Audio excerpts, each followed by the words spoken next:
What's going on, guys? Today is February 6th, 2023, and I want to talk to you guys a little bit about diet and nutrition. Nutrition is something that I've been interested in for a long time and really kind of dove into a little bit more deeply in the past year. And if any of you know me, you know that I'm like very much a numbers person. So I track a lot of my progress, a lot of my nutrition throughout the year. So one thing that I wanted to do this year was take you guys along a dieting phase for me and show you exactly what the numbers look like, be fully transparent and kind of show what I'm thinking, how I make my decisions, and hopefully either teach you something or provide a little bit of value. So we'll get right into it. I have 1 week of data so far. We will start with the averages. A couple things you need to understand. Week 0 is the last week of my bulk, and week 1 was the first week of my cut. If you look at the column headings, you'll notice that all of these say averages. So the average is based on every day that week. So for me, the week starts on Sunday. So it's Sunday, Monday, Tuesday, Wednesday, all the way through Saturday. And then all of those get averaged into one number. I'll explain a little bit more about that later. Kind of going left to right here, you can see weight's down about 3/4 of a pound.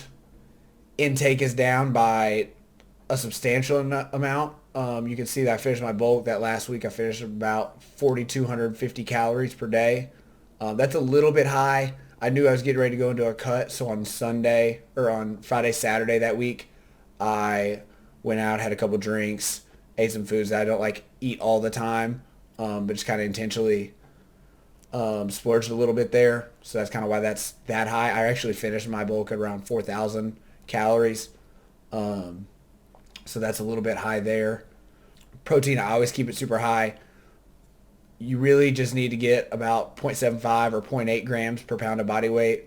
But protein is kind of like a free macro for me. I try to use as much as I can because it's very satiating, and I'd rather have more protein than less. Like, you're not going to store it as fat, so it doesn't really matter. Carbohydrates, this is the big one.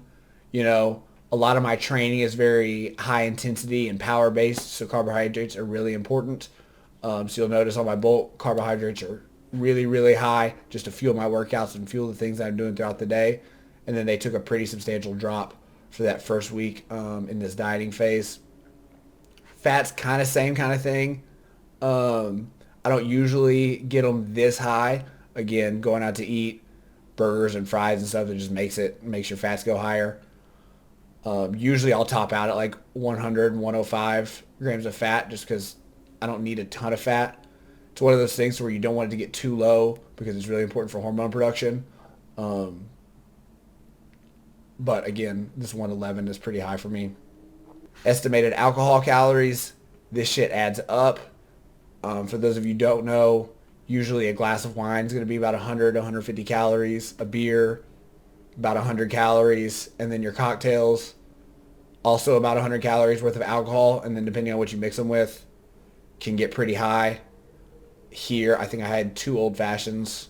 And then compliance, this is just the number of, like, my average intake divided by my caloric goal.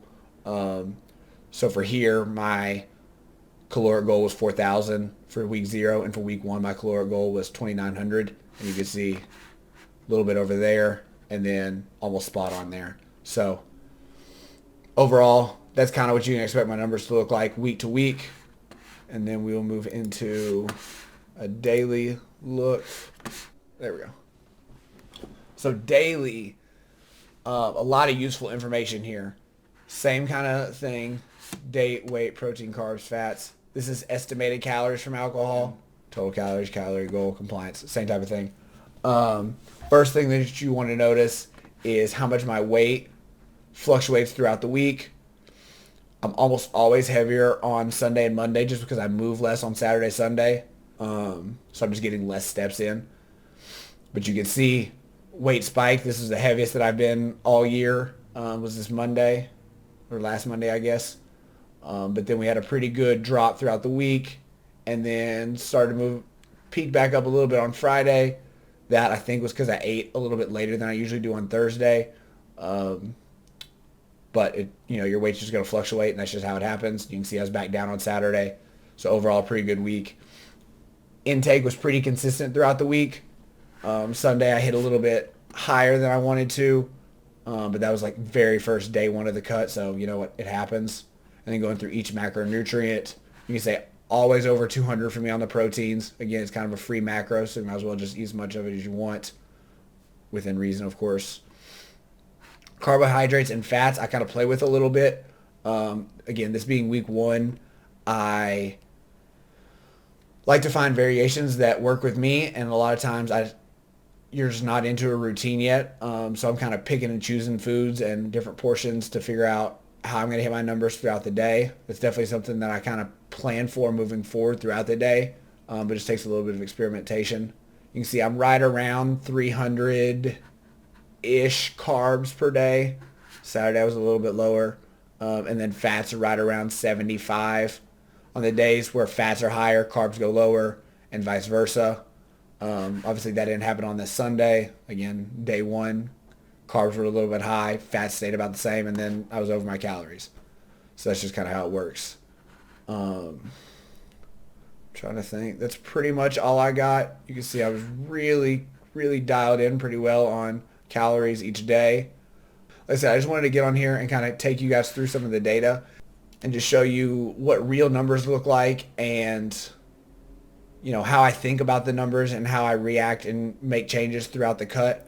I'm planning on doing 12 weeks starting January 29th and finishing in late April.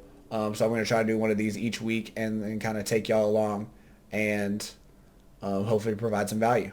So if you have any questions, if there's anything else, any other things y'all want me to cover, anything you want to see, let me know. Shoot me a DM, leave it in the comments, and I will see y'all next week.